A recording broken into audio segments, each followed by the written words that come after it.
Hi guys, welcome back to the day 22 exam study vlog preparation for a Jan 25 attempt. Why first நேற்று college பரவாயில்ல. So இன்றைக்கி காலைல 8 மணிக்கு தான் வந்தேன். 3 மணிக்கு முடியல. உடம்பு டயர்டாக இருந்துச்சு. அது எல்லாருக்கும் தெரிஞ்ச விஷயம் தான். உடம்பு டயர்டாக தான் இருக்கும்.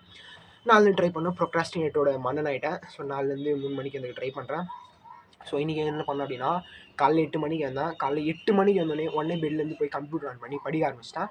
காலைல எடுத்தோடனே மேக்ஸ் படிக்க ஆரம்பித்தேன். மேக்ஸில் இண்டெக்ஸ் நம்பர் இருக்கும்ல, அதில் கொஷின்லாம் ப்ரீவியஸ் இயர் கொஞ்சம் சால்வ் பண்ணுறது. அதே மாதிரி ஸ்டாட்டிஸ்டிக்கல் டிஸ்கிரிப்ஷன் ஆஃப் டேட்டா நேற்று நான் யூடியூப் வீடியோவில் சொல்லியிருந்தேன். இந்த மாதிரி ஸ்டாட்டிஸ்டிக்ஸ்க்கு யாருன்னா அதெல்லாம் டிப்பு இருந்தால் சொல்லுவேன் எப்படி படிக்கணும் அப்படின்னு. ஒருத்தர் மெசேஜ் பண்ணியிருந்தாங்க. அவங்களுக்கு மெசேஜ் பண்ணவங்களுக்கு ரெஸ்பான்ஸ் பண்ணவங்களுக்கு ரொம்பவே நன்றி. ஸோ அவங்க என்ன சொன்னாங்களோ அதை நான் அப்படியே இதில் ஷேர் பண்ணுறேன். அவங்க என்ன சொல்லியிருக்காங்கன்னா, தென் நம்ம கொஷின் சால்வ் பண்ணுறதை விட ஃபஸ்ட்டு நமக்கு மெயின் ஸ்டாட்டிஸ்டிக்ஸில் நமக்கு முக்கியமான ஒன்று என்ன பண்ணோம் அப்படின்னா, எல்லா ஃபார்முலாவும் நல்லா மெமரைஸ் பண்ணணுமா, இந்த கீ டாபிக்ஸ்லாம் மனப்பாடம் பண்ணிடணுமா. லைக் இந்த தியரிஸ்லாம் இருக்கும்ல, நம்ம மெஷர் ஆஃப் சென்ட்ரல் டெண்டன்சியில் சிமெட்ரிக், ஏசிமெட்ரிக், அப்புறம் இந்த mode equal to 3 median minus 2 mean அதெல்லாம் இருக்கும்ல. இது மாதிரி சில ஃபார்முலாஸ்லாம் ஃபஸ்ட்டு இதை மனப்பாடம் பண்ணாலே ஸ்டாட்டிஸ்டிக்ஸில் 40ல் 20 மார்க் அவங்க 20 மார்க்லாம் சொல்ல, அவங்க அதுதான் சொன்னாங்க.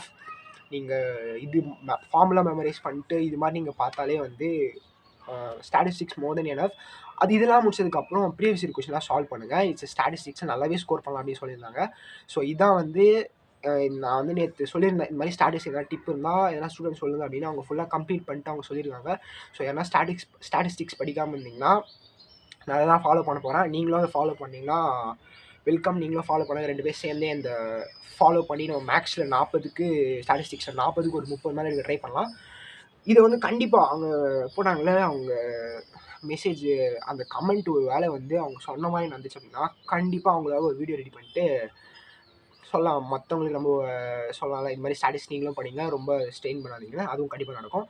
ஸோ அதுக்கப்புறம் அதுக்கு முன்னாடி ஒன்று சொல்லணும். நேற்று வீடியோவில் எக்கானமிக்ஸ்க்கு ஒரு குரூப், ஆப்ரேஷன் எக்கானமிக்ஸ்னு ஒரு டெலிகிராம் குரூப் ஓன் பண்ணியிருந்தேன். அதை டெய்லியும் 8 மணிக்கு நான் படித்த எக்கானமிக்ஸ்லேருந்து டெய்லியும் ஒரு சிலபஸ் மாதிரி சொல்லிட்டு ஒரு சாப்டர் ஒரு யூனிட் அப்படி சொல்லிட்டு எம்சிக்யூஸ் கேட்க போகிறேன்.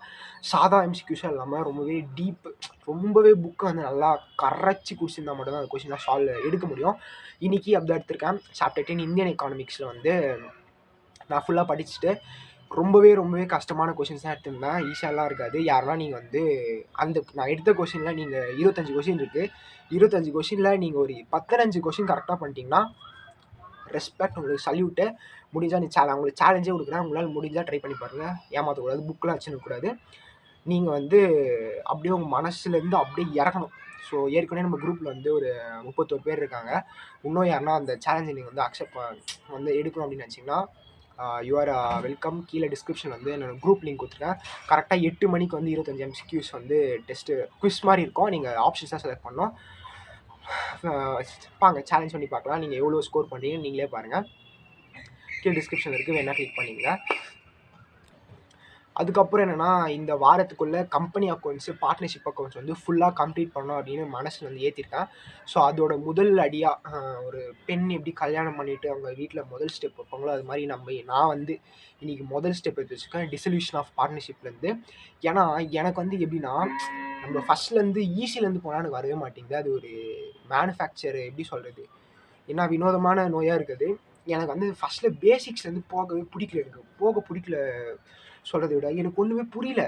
பேசிக்ஸாக எனக்கு கூட இல்லை. நான் எந்த மாதிரி பிறகு அப்படின்னா, ஃபஸ்ட்டு அக்கௌண்ட்ஸில் எத்தனை ஜேர்னல் என்ட்ரி பார்க்குற ஒன்றுமே புரியல. அது எல்லாருக்கும் தான் புரியாது. பட் நான் என்ன பண்ணிட்டேன், ஜேர்னல் என்ட்ரிக்கு ஃபைனல் அக்கௌண்ட்ஸ் போயிட்டேன். அந்த ட்ரேடிங்கு, பிஎன்எல், பேலன்ஸ் ஷீட், எனக்கு அது மேலே ஒரு ஈர்ப்பு இருந்துச்சு. ட்ரேடிங், பிஎன்எல், பேலன்ஸ் ஷீட் கற்றுக்கிட்டதுக்கு அப்புறம் தான் நான் ஜேர்னல் என்ட்ரிஸ்க்கே வந்தேன். அந்த மாதிரி ஒரு வினோதமான பிறவி.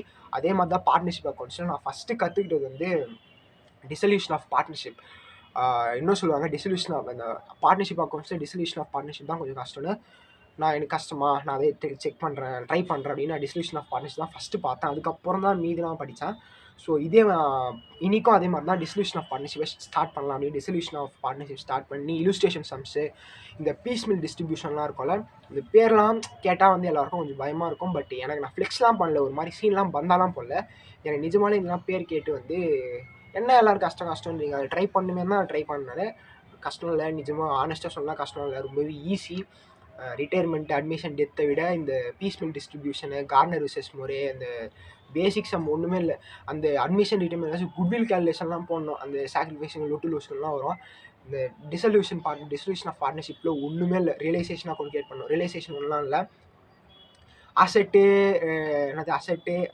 அசெட்டு லைபிலிட்டி இது ரெண்டுத்தையும் கலந்து ஏதோ ஒன்று பண்ணோம். அது அப்புறம் cash account, bank account, cash R bank account, partnership capital account, அவ்வளோதான் முடிச்சு.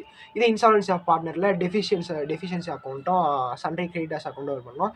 சிம்பிள். நீங்கள் யாருன்னா படிக்காமல் இருக்கீங்கன்னா தயவு செஞ்சு இப்போவே இந்த வீடியோ பார்க்குறீங்கன்னா இந்த வீடியோலாம் பார்க்காதீங்க. ஆஃப் பண்ணிட்டு போய் தயவு செஞ்சு இந்த டிசல்யூஷன் ஆஃப் பார்ட்னர்ஷிப் இன்றைக்கி பார்த்துட்டு போய் சம்ஸ்லாம் சால்வ் பண்ணிட்டு போய் தூங்குங்க. ஒன்றும் தப்பே இல்லை. அக்கௌண்ட்ஸ் பொறுத்த வரைக்கும் அவ்வளோதான். இன்றைக்கி வந்து டிஸ்கிரிப்ஷன் ஆஃப் பார்ட்னர்ஷிப்பு மட்டும்தான் படிச்சிருக்கேன். நெக்ஸ்ட் இப்போ டைம் வந்து 5 ஆகுது, இருட்டின்னு இருக்குது. ஸோ இப்போ வந்து ஒரு காஃபிலாம் குடிச்சிட்டு எக்கானமிக்ஸில் இன்டர்நேஷ்னல் ட்ரேட் 5 யூனிட் இருக்கும்ல, 5 யூனிட்டும் ஃபுல்லாக கம்ப்ளீட் பண்ணலான்னு இருக்கேன். இது தப்பான விஷயம். ஃபுல்லாக கம்ப்ளீட் பண்ணலான்னு இருக்கேன். இந்த எக்கானமிக்ஸ் இன்டர்நேஷ்னல் ட்ரேடு 5 யூனிட் அதுவும் ரொம்பவே ஈஸி தான். ஃபஸ்ட் யூனிட் ஒன்றுமே இல்லை. 5th யூனிட்லாம் ஒன்றுமே இல்லை. தயவு செஞ்சு யாருன்னா படிக்க அப்படின்னா 5th யூனிட்டாச்சும் இன்டர்நேஷ்னல் ட்ரேடில் படிங்க. எஃப்டிஐ அவ்வளோதான். ஃபாரின் ஐயோ மறந்துட்டேன். ஃபிக்ஸ்டு டெபாசிட் எதுவும் வரும். இதான் சாரி நான் தப்பாக சொல்ல நினைக்கிறேன். ஸோ இவெல்லாம் 5th யூனிட்லாம் ரொம்ப ஈஸியாக இருக்கும். ரொம்ப நாள் முன்னாடி படித்தனால வந்து மறந்துச்சு. ஸோ யாருன்னா படிக்க அப்படின்னா வாங்க. இப்போ வந்து இந்த வீடியோ பார்க்குற அப்போவே இந்த வீடியோஸ்க்கு அப்படியே ஸ்டாப் பண்ணிட்டு படிச்சுட்டு வந்து இந்த வீடியோ ஒரு லைக் போட்டு கமெண்ட் பண்ணுங்கள். என்னால் நீங்கள் படிச்சிங்க அப்படின்னா எனக்கு ஒரு பெரிய சந்தோஷம். ஸோ இன்றைக்கி வீடியோ அவ்வளோ தான். மறக்காமல் வந்து நான் உங்களுக்கு ஒரு சேலஞ்சே தரேன். எக்கானமிக்ஸ் அந்த குவிஸ் வந்து அட்டன் பண்ணுங்கள். அது ஏன் க்ரியேட் பண்ணுறேன்னு சொல்லிடுறேன். அது எனக்கு எக்ஸ்ட்ரா வேலைலாம் இல்லை. நான் படித்ததுலேருந்து எனக்கு ஒரு டீப் நாலேஜ்க்காக நான் வந்து க்ரியேட் பண்ணே தவிர எனக்கு அது பெரிய பேர்டன் விஷயம்லாம் இல்லை. ஜஸ்ட் டைப் பண்ணணும். நான் ஒரு டைப்பிங்லாம் நல்லா வரும். ஸோ அதுவும் பெரிய விஷயம் இல்லை. யாருன்னா குவிஸ் அட்டன் பண்ணணும் அப்படின்னா அட்டன் பண்ணுங்கள். பட் கஷ்டமாக இருக்கும், அதுவும் சொல்லிடுறேன். ஈஸியான கொஷின்லாம் இருக்காது. 25 கொஷினில் 5 கொஷின் நீங்கள் அட்டன் பண்ணலாம். கொஞ்சம் ஈஸியாக இருக்கும். மீதி 20 கொஷின் வந்து டஃப்பாக தான் எடுத்திருக்கேன். டஃப்பு மீன்ஸ் புக்கில் தான் இருக்கும். பட் ரொம்ப மூளை குழம்பணும், ரொம்ப யோசிக்கணும். ஸோ அதான் யாருன்னா குவிஸ் அட்டன் பண்ணால் நைட்டு 8 மணிக்கு ஆரம்பிக்குது. இந்தியன் எக்கானமிக்ஸ் இன்றைக்கி சாப்டர் 4 சிலபஸ் வந்து குரூப்பில் இது பண்ணுவேன். ஸோ அவ்வளோதான். Day 23 சந்திப்போம். பாய்.